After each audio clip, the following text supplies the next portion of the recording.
It seems that there are tons of conspiracies whenever something tragic or monumental happens. But that's what's so fun about history. You can rewrite it.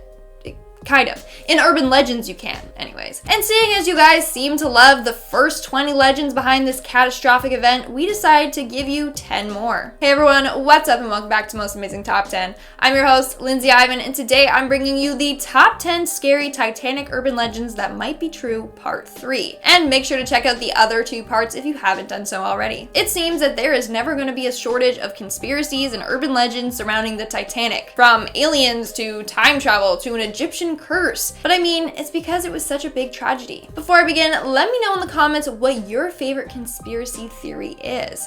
And while you're in the comments, don't forget to like this video, subscribe to our channel, and hit that notification button. With that being said, let's get on into the video. Starting off this countdown, we have the Unsinkable. Yes, the Titanic is still known to this day as the unsinkable ship that sank. But the fact of the matter is that it was never deemed unsinkable until after it sank. Promotional items for the Titanic and its sister ship, the Olympic, did say that, and I quote, "As far as it is possible to do so, these 2 wonderful vessels are designed to be unsinkable." But it never claimed that it was fully impossible to sink it. This term became further associated with the ship after a few publications who were covering the tragedy said that it was practically unsinkable.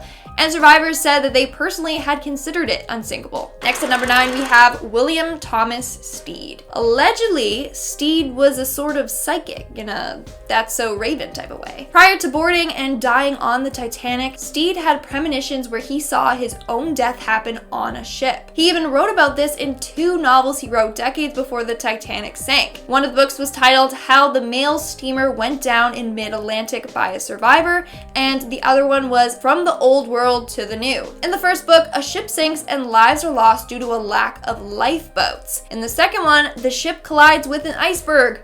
Coincidence? Or special powers. In our 8th spot, we have the SOS. The Titanic was not actually the first time that the internationally recognized Morse code SOS signal was used. After being initially introduced in 1906 at the International Conference on Wireless Communication at Sea, it started being used a lot in 1908, a whole 4 years before the Titanic sank. But it wasn't as commonly used by the British operators because they liked the original CQD code better, which stands for Come Quick, Danger. After trying and failing to get anyone's attention using CQD, one of the operators apparently said, "Send SOS. It's the new call and this may be your last chance to send it." They began sending SOS and CQD messages. But as we all know, it didn't catch anyone's attention in time. In our 7th spot, we have the Ghost of Disaster. This legend surrounds another published story foreshadowing the events of the Titanic. During the time of the sinking, the May issue of the popular magazine was already on the shelves. In this edition, there was a story written by T. Jenkins Haynes under the pseudonym Maine Clue Garnett, titled The White Ghost of Disaster. This story detailed an ocean liner colliding with an iceberg and the passengers aboard dying in the icy Atlantic waters. I mean, why did so many people have to write about ships colliding with icebergs and the passengers dying? The universe listens, you guys! And at number 6, we have the Heroic Dog. A large Newfoundland dog named Regal is said to have saved many lives during the sinking. Sadly, his owner drowned. But Regal managed to swim close to one of the lifeboats. And when the Carpathia came to find survivors, this lifeboat became dangerously close to the bow of the ship and was almost run over. But good old Regal started barking and made the crew aware of the lifeboat and of the survivors whose lives Regal had just saved.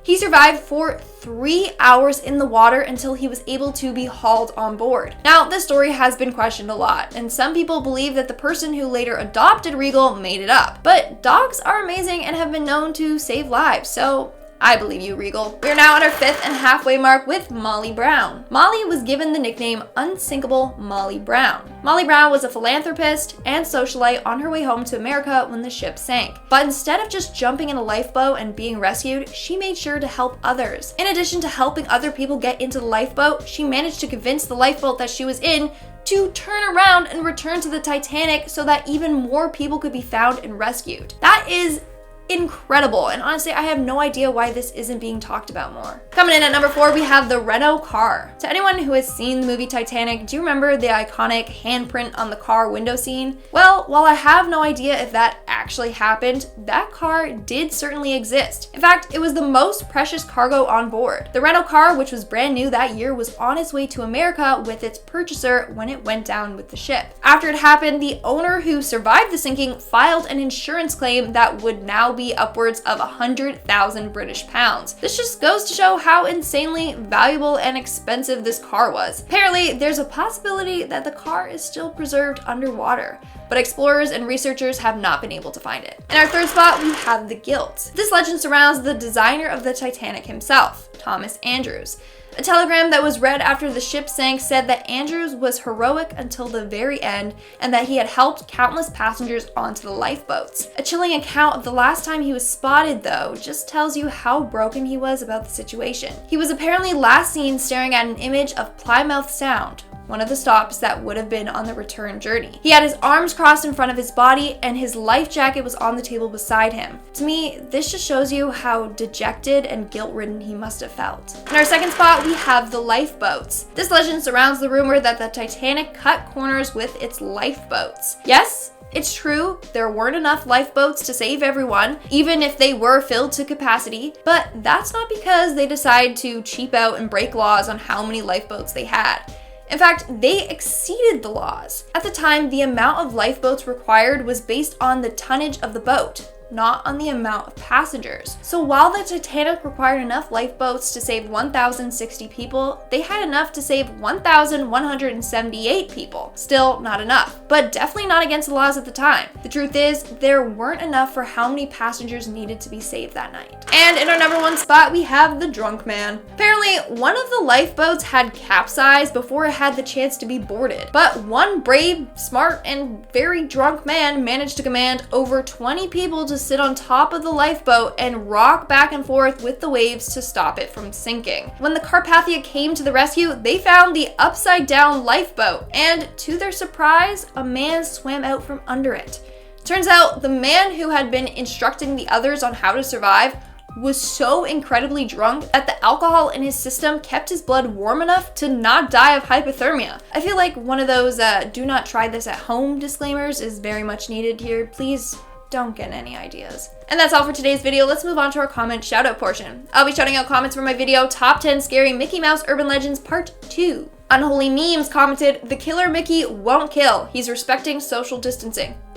Well, that's good, okay? We respect rule followers, even if they're killers. CJ commented, "Lindsay calls Mickey Mouse creepy. Also, Lindsay wearing a Mickey Mouse sweater." Perfectly describes me. Yes, that is accurate. It just really describes who I am as a person. The Chill Wolf commented, "It's Mickey Mouse. Dead house. Come inside. It's cursed inside." That's really clever. I like that. That's a good one. And that's all the comments I'm shouting out for today's video. Make sure to comment something down below for a chance to be featured in my next comment shout out. And as always, don't forget to give this video a big thumbs up and subscribe to Most Amazing Top 10 for more amazing videos. I've been your host, Lindsay Ivan, and I'll see you when I see you.